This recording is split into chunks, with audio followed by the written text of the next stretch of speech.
Hello everyone. In this video I'm going to be going through practice exam number 2. I'll try to go through all the problems. I might do so quickly at times. Of course you can pause.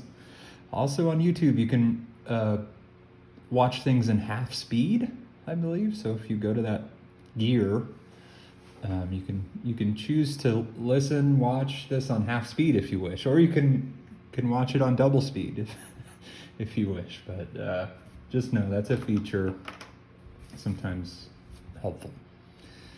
So I'm looking at the practice exam. I did not print it out, so I'm just looking at it over here on my computer. I'm looking at it. It says, number 1, is the following statement true or false? Quote, all trinomials factor, end quote.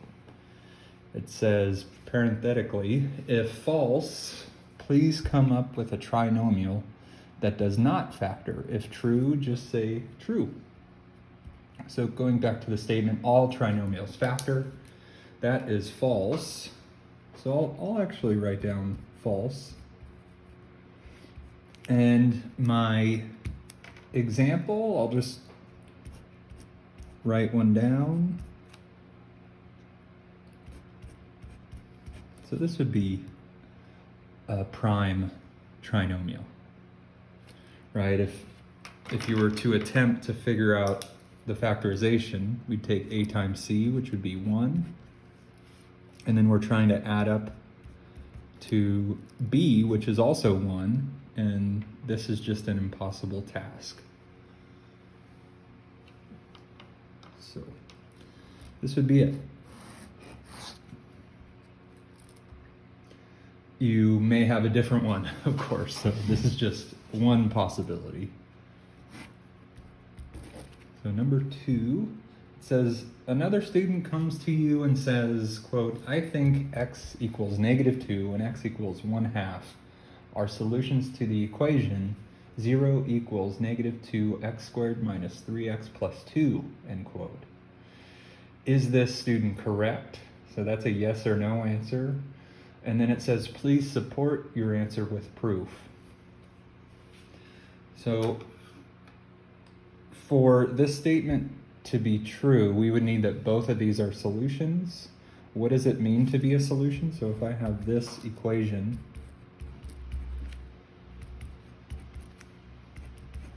and we have potential solutions like x equals -2 and x equals 1/2. What does that mean? Well, to check this, I'm going to plug in -2. If I get a true statement, then that's a solution. Then I'm going to plug in 1/2. If that's a true statement, then that's also a solution. And then I would say yes, for is the student correct? So let's go about that. So is 0 equal to -2 times -2 squared minus 3 times -2 plus 2? So order of operations, right? 4. Looks like this is moving a bit. Hold on.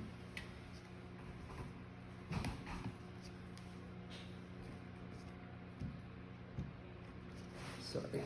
Okay, I think that'll help. Okay, so squaring, I have 0 equals -2 times 4 plus 6 plus 2, -8.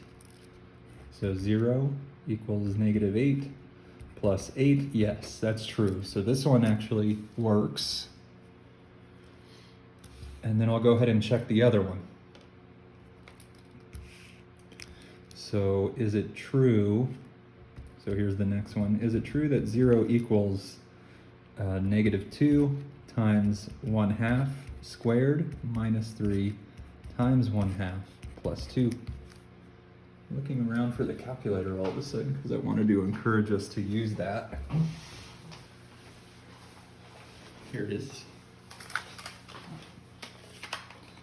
So you could just do this by hand, of course, but we have calculators. So -2 times, and then parentheses, 1/2. And then I'm going to square that. And then I'll subtract 3 times 1/2 plus 2. I got a 0, so this is true. So I'd say yes.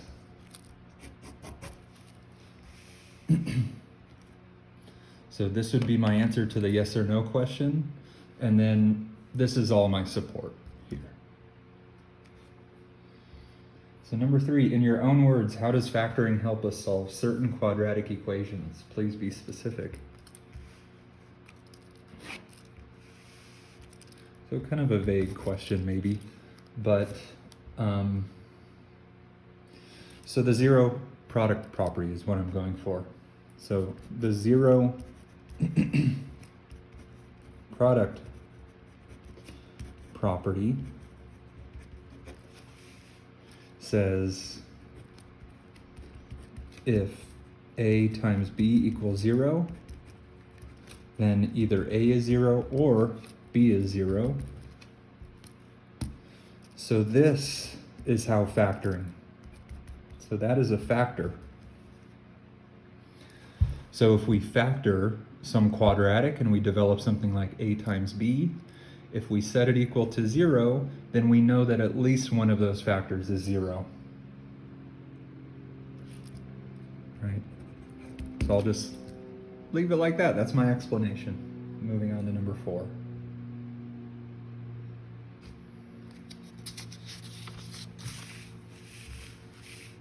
So it says, solve the system by the method of your choice. So we have 5x plus 3y equals 3. And we have 2x minus y equals 6. So yeah, totally up to you. I'm going to decide to use substitution. So I'll actually bring this y over. So I'll have this one now looks like 2x equals y plus 6. And then I'll actually bring that 6 over. So from this first, or the second equation, we have y. I'll write it in order actually. I'll have 2x minus 6 equals y. So I'm going for the substitution approach, which means I'll go ahead and, now that I know what y is, I'll go ahead and plug that in right there. So 5x plus 3 times, now I'm replacing y with 2x minus 6, and that all still equals 3, and now I just have this one equation with one unknown, and I can go ahead and solve for that. So distribute.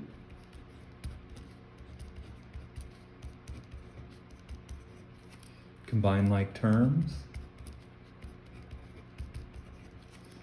Right, get all the numbers on one side, all the variable terms on the other side, so I'll add 18.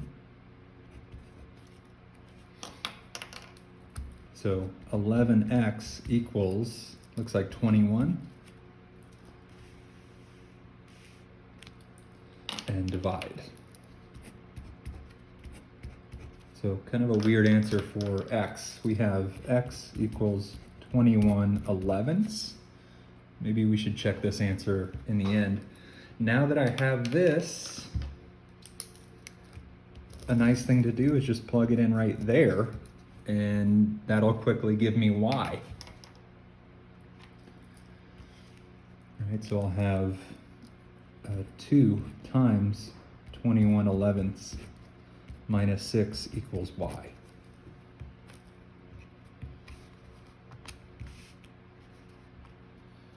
Okay, so 2 times 21/11 minus 6. So negative 24/11.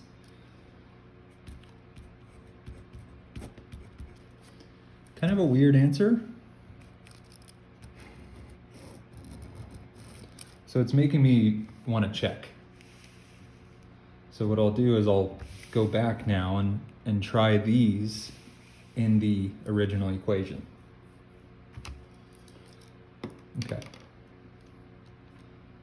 So 5 times our x was 21/11ths,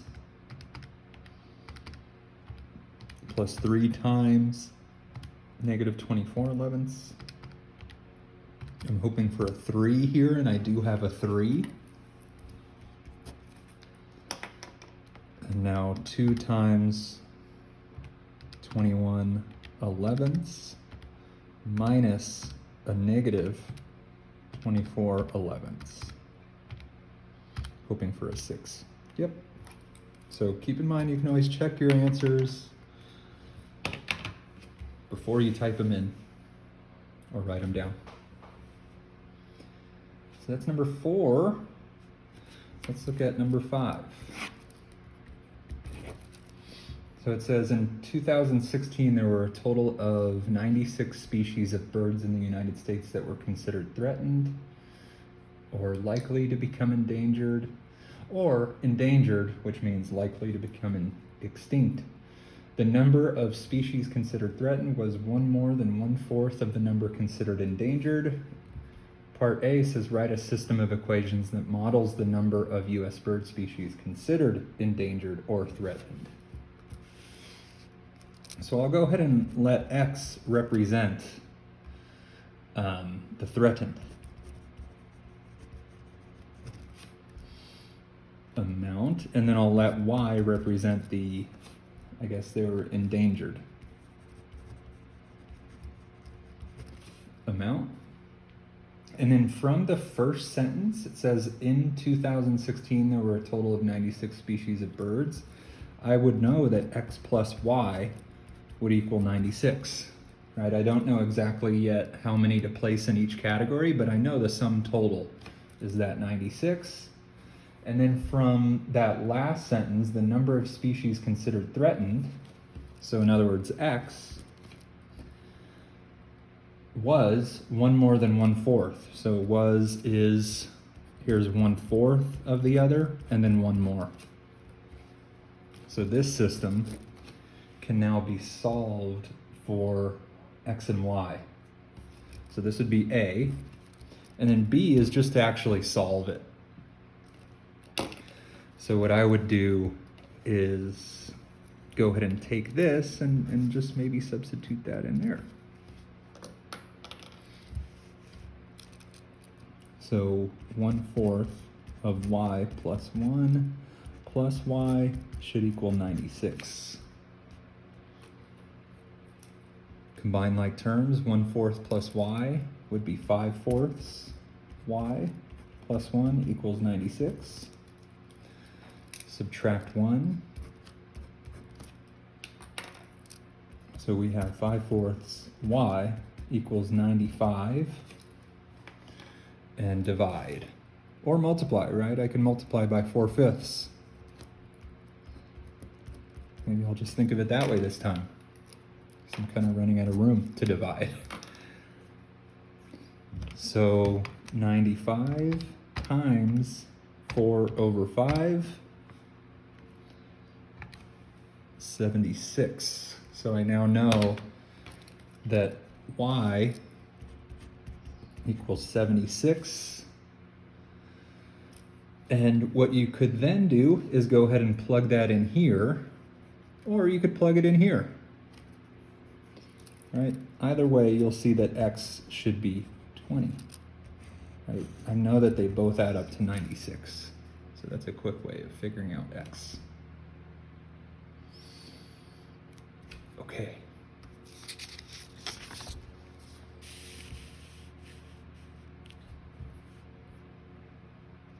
Solve the system using a matrix. All right, so number 6, we have X plus Y plus Z equals 4.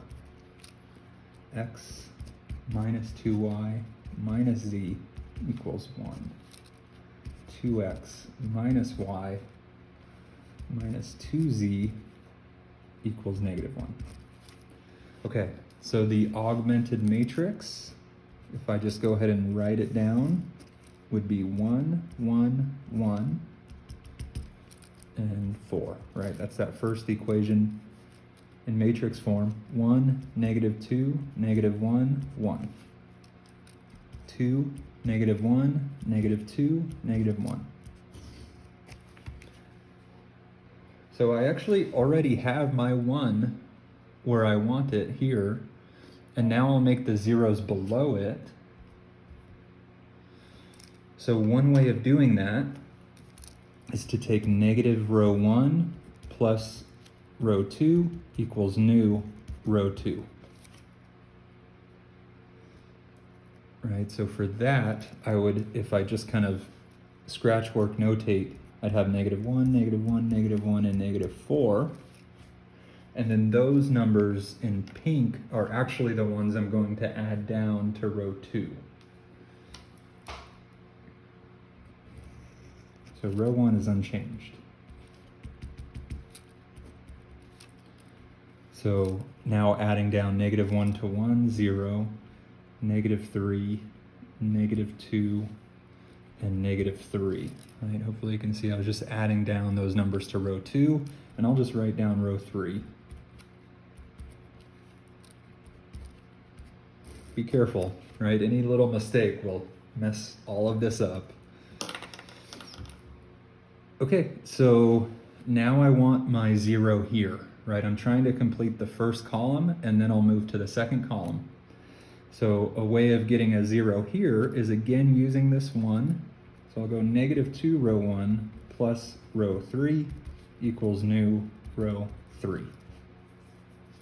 So the numbers in this case will be -2, -2, -2, and -8. And those numbers are actually the ones I'm going to add down to row 3 and not actually change anything else. So 1, 1, 1, 4, 0, -3, -2, -3. And now actually adding down -2 down to row 3. So 0, -3, -4, -9.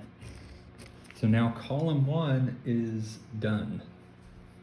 Right, so what you then do is we want to move to column 2 and make our 1 right here. Okay, I'm just going to look for a second to make sure everything has gone okay. -2 row 1, I think I like that.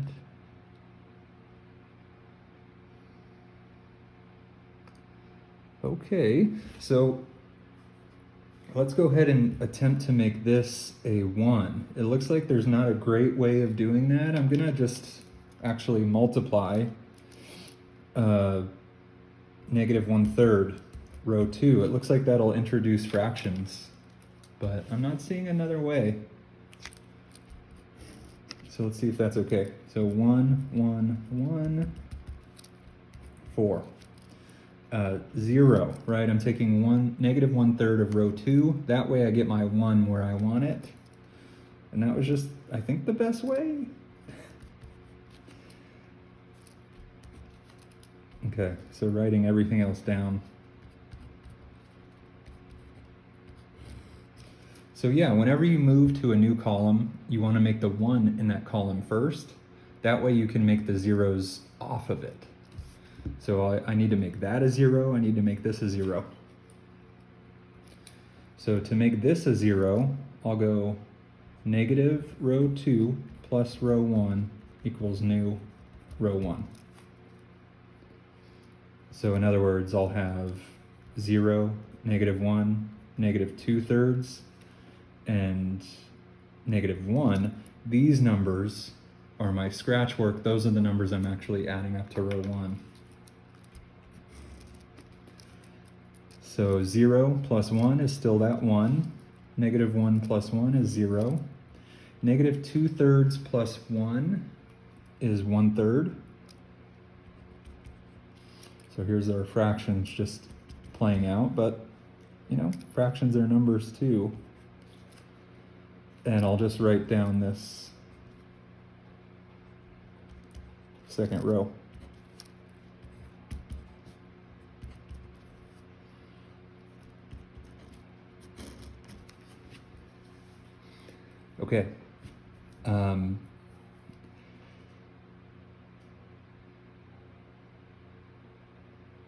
So I'm just looking back at some work that I did earlier and making sure that I like it.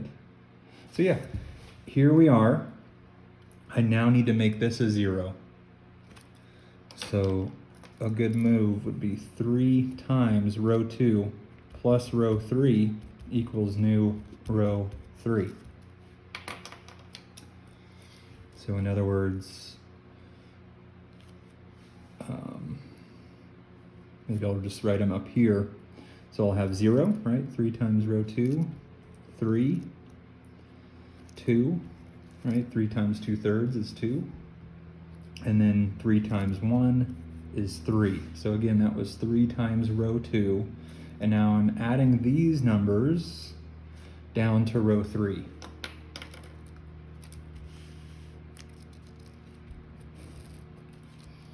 So everything else is unchanged. I'll just write down row 1. I'll write down row 2.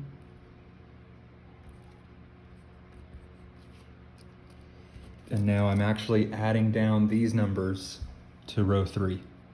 So 0 plus row 3, still have my 0. 3 plus row 3, I get my new 0. 2 plus -4, -2, 3 plus -9, -6. So column 2 is done.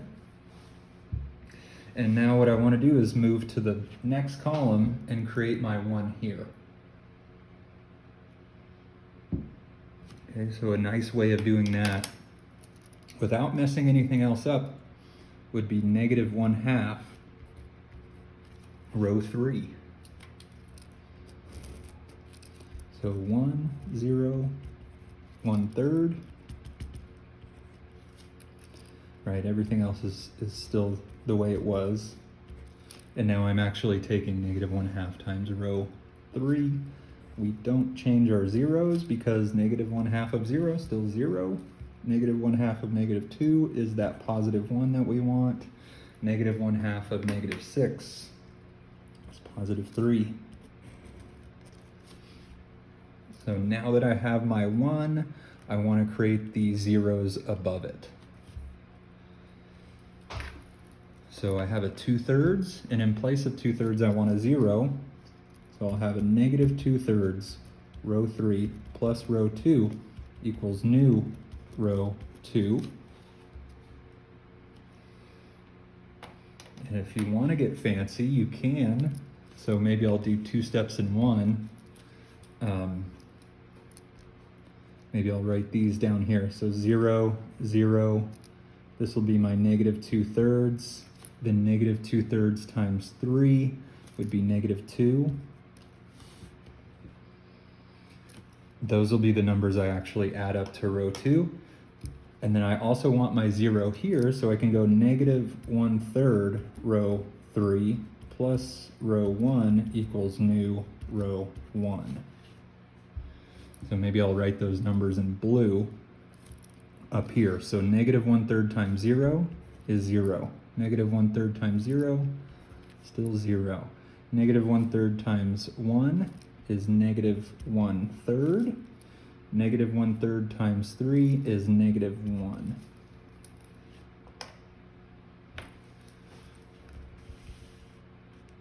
Okay. So let's see what we have now.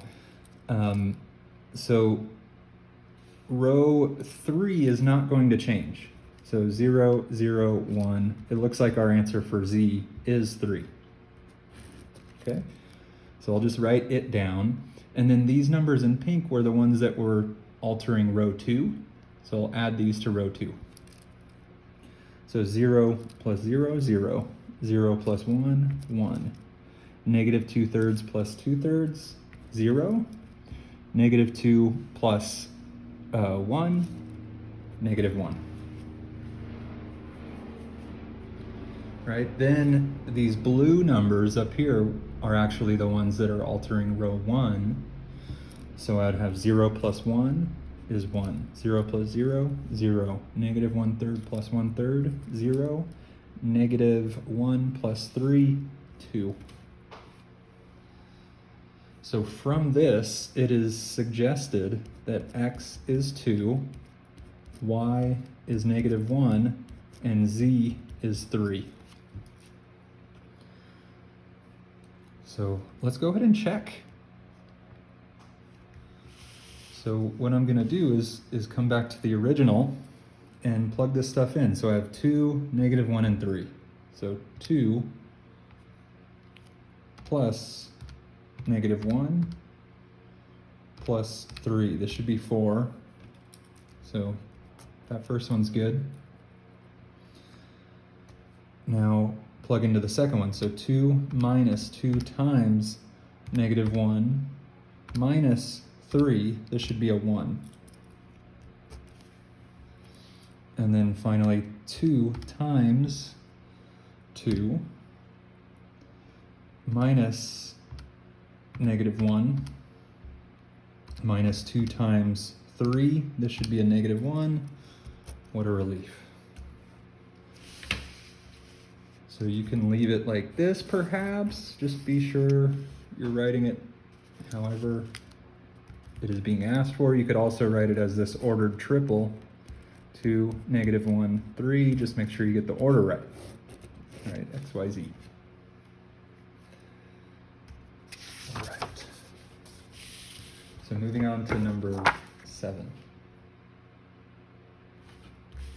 So number 7 says, please fully factor the following expressions. If the polynomial does not factor, simply write prime.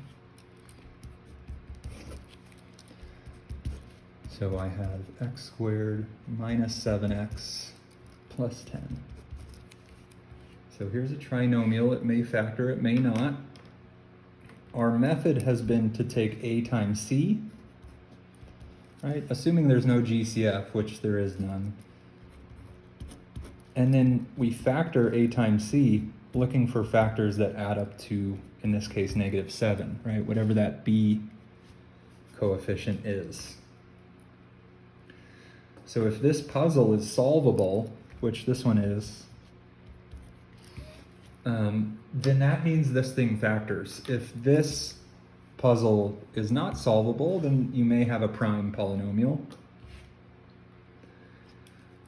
So I'll go ahead and now rewrite the middle term. So x squared minus 5x minus 2x plus 10. All right, now factor by grouping. We have a group here and a group here. So I'll factor out an x, leaving behind an x minus 5. Then I'll factor out actually a -2, leaving behind an x minus 5. And now factor out the x minus 5. So this is the factored version of part 1 there.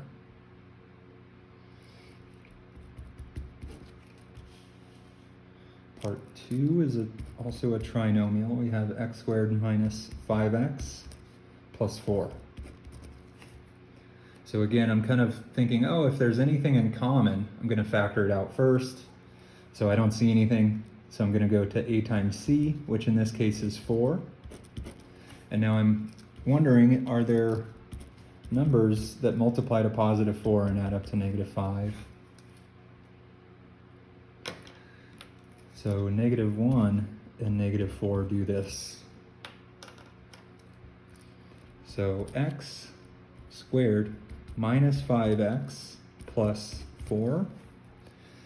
I guess I didn't do what I needed to do. I'm going to rewrite it. So x squared minus x, right? There's the 1, the -1, minus 4x plus 4. Okay, so this is what I should have written down, where I now want to factor by grouping. Okay, so we have an x minus 1 left behind. And then I have a -4, and another x minus 1 is produced, right? -4 times x gives me the -4x. -4 times -1 gives me the +4.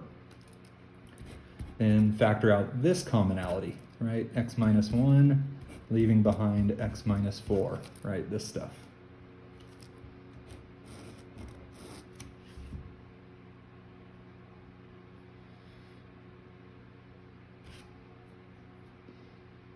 Okay. On to part 3. We have one that looks a little more complicated. It's negative 3x squared minus 18x minus 15. So in this case, I'm actually going to start with the GCF, right? There is a commonality amongst all these terms. So I'll factor out this negative 3. So not only the 3, but since it's a leading negative term, I'll factor out the negative with it. We leave behind x squared plus 6x plus 5. Okay, so now what we want to think about is, okay, yeah, that happened, but now does this factor? So now I'm applying the a times c on this. So a times c in this case will be 1 times 5, in other words 5. And then we're looking for numbers that multiply to positive 5 and add up to 6. So 1 and 5. And I'll go ahead and write that. We have negative 3 times x squared plus x plus 5x plus 5, right? Using these as coefficients. All right, so I have that 1 and that 5. Now factor by grouping. So negative 3x times x plus 1 plus 5 times x plus 1. And we have this commonality, the x plus 1. So negative 3 times x plus 1 times x plus 5.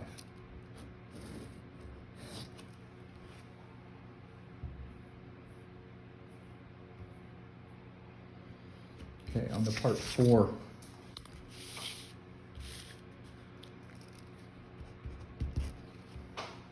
So 9x squared minus 4. Okay. So this looks like a difference of squares. This is coming from our special products. And I'm really thinking like 3x all squared is this 9x squared, and 2 all squared is this 4. So in terms of those formulas, we have A being played by 3x, and we have B being played by 2. So it'll go as 3x plus 2, right? A plus B times A minus B.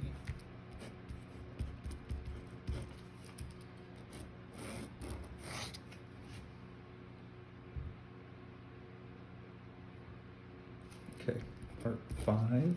We have 5x squared plus 10x minus 12. So yeah, I'm looking for a GCF if there's one, right? So I don't see any commonality, so now I'm on to the a times c approach. So 5 times negative 12. 5 times negative 12 is negative 60. And now we're looking for factors that multiply to negative 60 and add up to positive 10.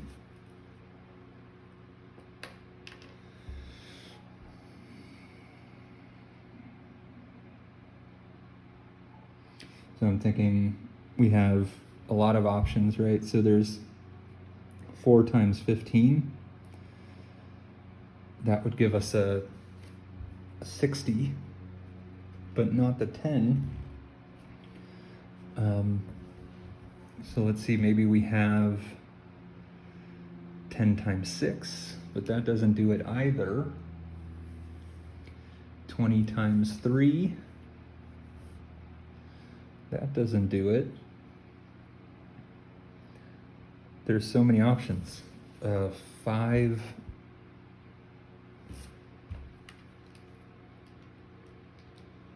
times 12, nope, that doesn't do it. I'm wondering if this one is prime. This is one where I'm having trouble figuring this out. It looks like it might work though. So I know that they're going to have different signs because this is negative. right? So they have to have different signs. And the positive one must be sufficiently positive for this sum to get to 10. So you might just start writing down possibilities. So -6 and 10. That doesn't do it, right? That gives me the -60, but that doesn't give me the positive 10 that we want. So maybe I go -3 and 20. That also doesn't give us the 10. It gives us the -60, but it doesn't give us what we want there. -5, +12, right? That's not doing it either, right? This is adding to 4, this is adding to 17, this is adding to whatever this adds to. So we can just keep exhausting this until we're kind of convinced that, oh, maybe this doesn't factor, and I'm not convinced yet. So what are some other possibilities for -60? 4 and 15, so -4 and +15, right? But that is close, but it doesn't add to 10, it adds to 11.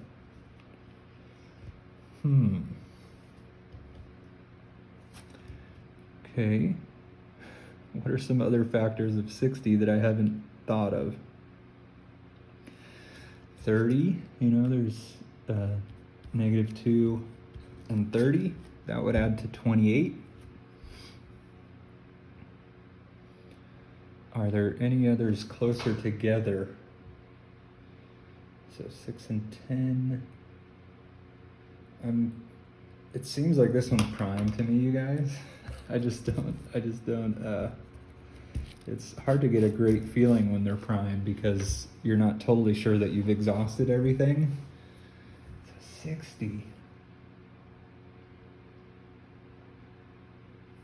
So divided by 2, yep, divided by 3, 4, 5, 6, 7, 8, 9, 10, 12, 15, 20. I think this includes everything, so I'm moving on. But okay, so the next one is x squared minus x plus 3x minus 3. So this one's just set up to be factored by grouping.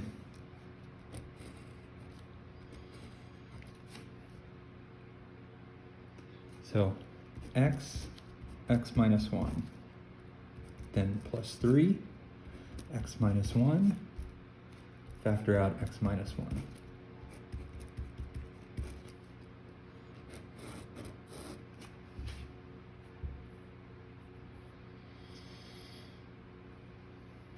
Okay, part 7.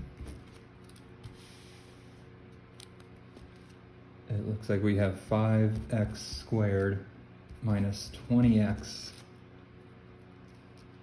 minus 100. So it looks like we have a GCF. I'll factor out a 5. Then we have x squared minus 4x minus 20. And now I'm trying to apply the a times c in there. So a times c would be -20. And we're trying to add up to a -4 in this case. So 10 and -2 multiplies to -20, but doesn't give me the -4. 4 and 5 aren't going to do it.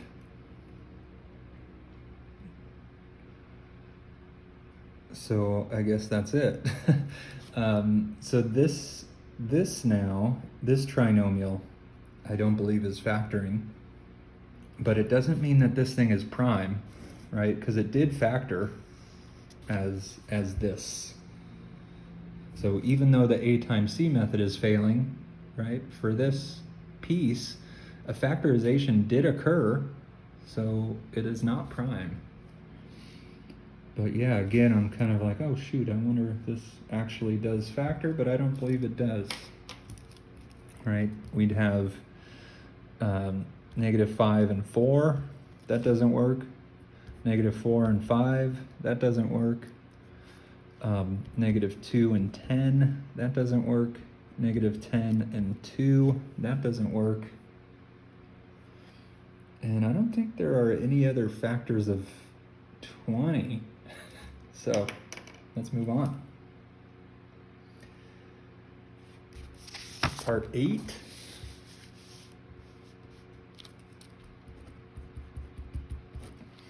Okay, so 25x squared minus 100.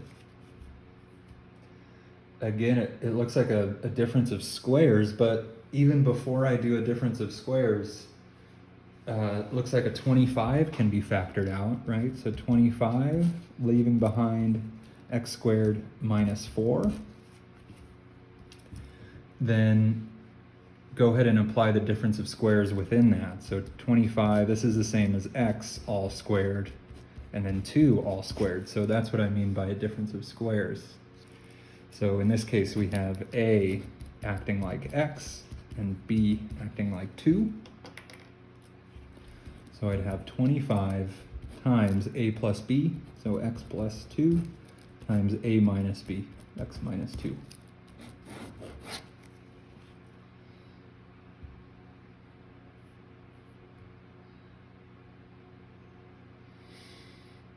Okay, so on to number 9.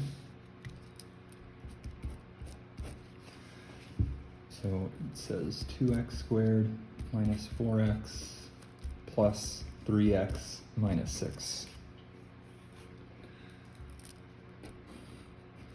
So it looks like another grouping. So 2x is common, leaving behind an x minus 2. And then plus 3, leaving behind an x minus 2. Factor out the x minus 2. So 2x plus 3.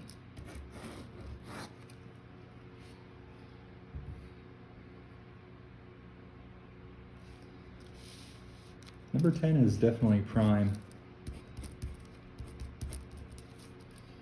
So a sum of squares does not factor. Okay, kind of glad to be done with number 7. All right, number 8. It says solve each equation. So now we're solving, not just factoring.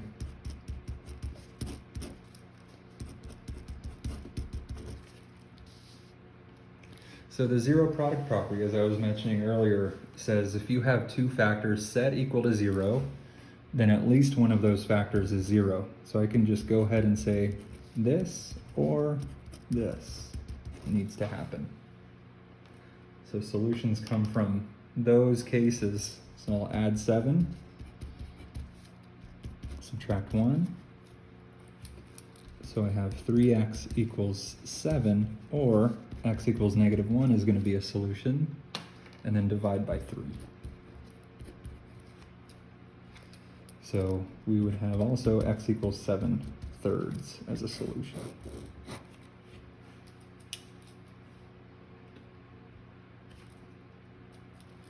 Part 2 is pretty similar. So 2x minus 5 times 3x plus 1 equals 0. So again, it's actually already set equal to 0, and it's already factored.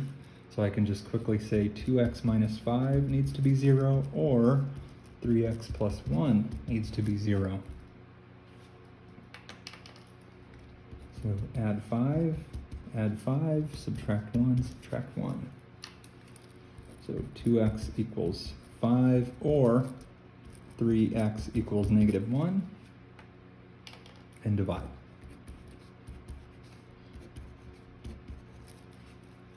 So we're getting solutions as x equals 5/2, x equals -1/3.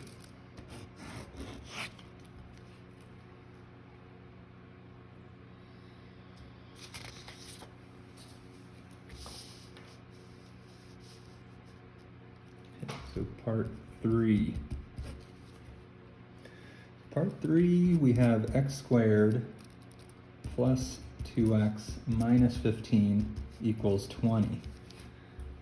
So this one is not factored. It's also not set equal to 0. So we want to do both of those things. So for the 0, I'm going to subtract over this 20. So we have x squared plus 2x minus 35 equals 0 now. And now we want to see if this thing factors so that I can apply the zero product property. So a times c gives us a negative 35. Now I'm factoring negative 35, seeing if anything adds up to 2. So 7 and negative 5 do this.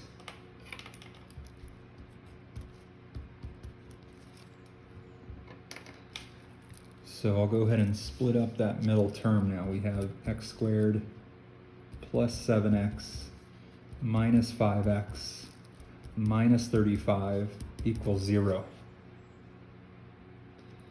And then factor by grouping.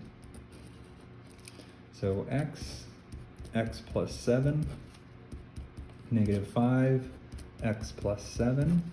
This all still equals 0. Factor out the commonality, so we have x plus 7 times x minus 5 equals 0. And now it looks like, you know, the prior two, finally, after doing this work, so I then need to set each of these to 0.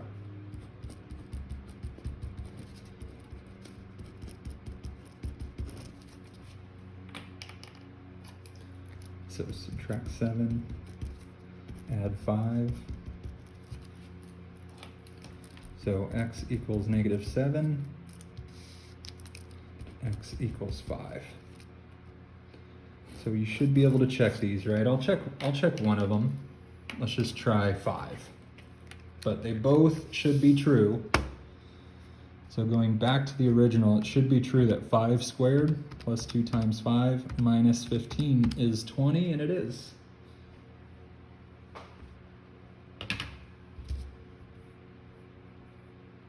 So on to part 4.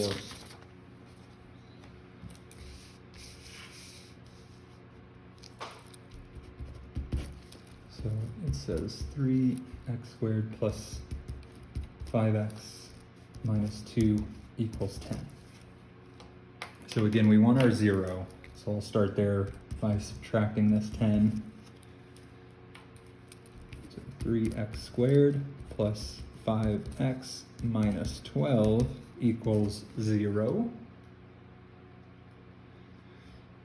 And now the a times c approach, we're taking 3 times negative 12, so negative 36, and seeing if we can find numbers that also add up to 5.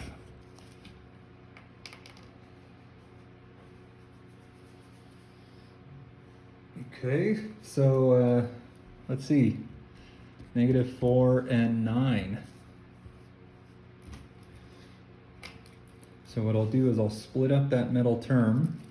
So 3x squared minus 4x plus 9x minus 12 equals 0. And factor by grouping, we have this group and this group. So I'll factor out an x, leaving behind a 3x minus 4. Factor out a 3, leaving behind a 3x minus 4. And this all still equals 0.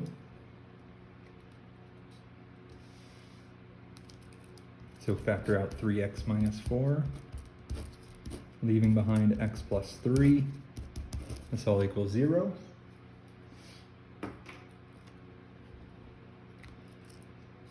And now the zero product property. So 3x minus 4 needs to equal 0, or x plus 3 needs to equal 0.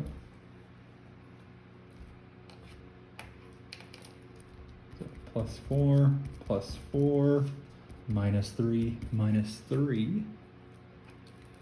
So 3x needs to equal 4, or x needs to equal negative 3 is going to be a solution. and divide by 3. So I'm also getting that x can be 4/3.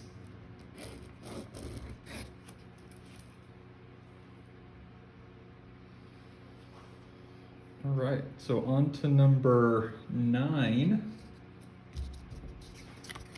How many more do I have? Oh yeah, okay. So let's see, I'll do number 9. This is gonna be the last one. But I'll do the rest separate from the video, and I'll attach those solutions, but this will be the last one I do in the video.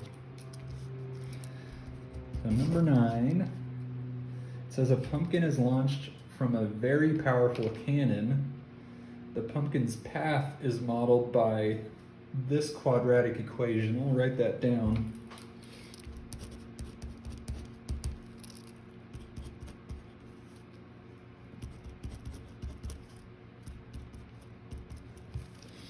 And it says h represents the pumpkin's height in miles, and x represents the pumpkin's horizontal location in miles. So how far was this pumpkin launched? So for part 1, we're wondering basically to sketch it, like if this pumpkin went from here to here, so maybe this is 1, maybe this is 10. So if that's the case, then the pumpkin would have gone 9 miles. So we basically want to know at what horizontal distance was it on the ground initially, and then at what horizontal distance is it on the ground again.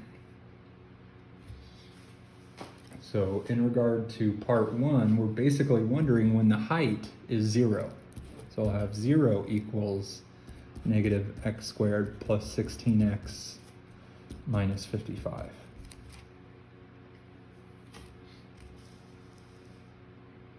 All right, so to solve things like this, what we've been doing is using the A times C approach. I'm actually going to factor out a -1, just like a GCF type of thing, just to not mess with this negative. So 0 would equal positive x squared minus 16x plus 55.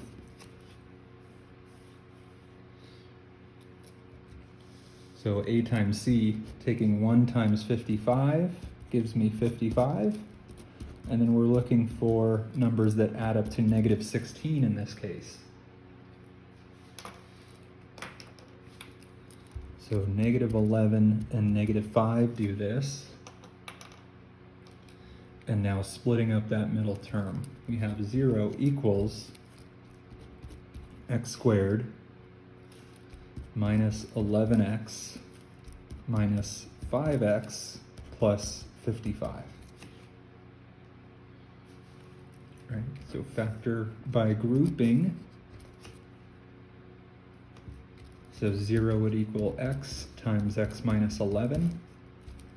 Then factor out the -5. Leaving behind another x minus 11.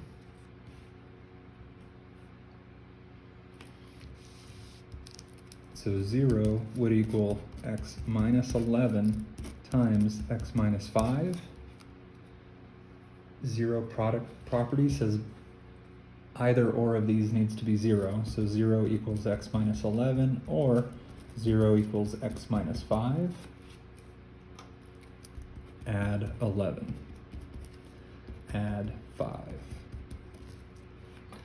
So I'm noticing that we have 11 equals x over here or 5 equals x over here.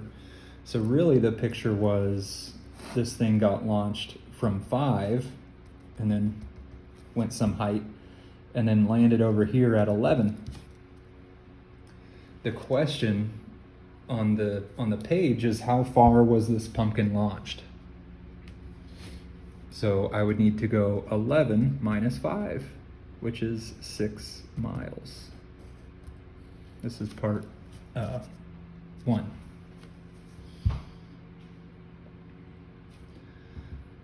Part 2 says what maximum height did it reach? So just by physics or geometry, the maximum height would occur right in the middle of its journey. Right, so we're wondering what height was that? So what number is right in the middle of 5 and 11? Right, I'm basically wondering what x is this? So to figure that out, you can add 5 and 11 and then divide by 2. So 8 is the number right in the middle. So what that means over here for part 2 is I'm going to find h of 8, right? The height when x equals 8. So that'll be negative 8 squared plus 16 times 8 minus 55.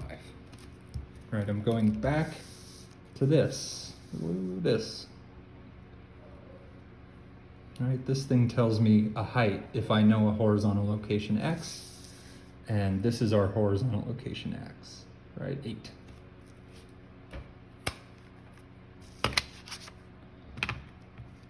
So negative 8 squared plus 16 times 8 minus 55. 9 miles, apparently. So 9 miles for part 2. Okay. Good luck on your exam, everyone. Bye-bye.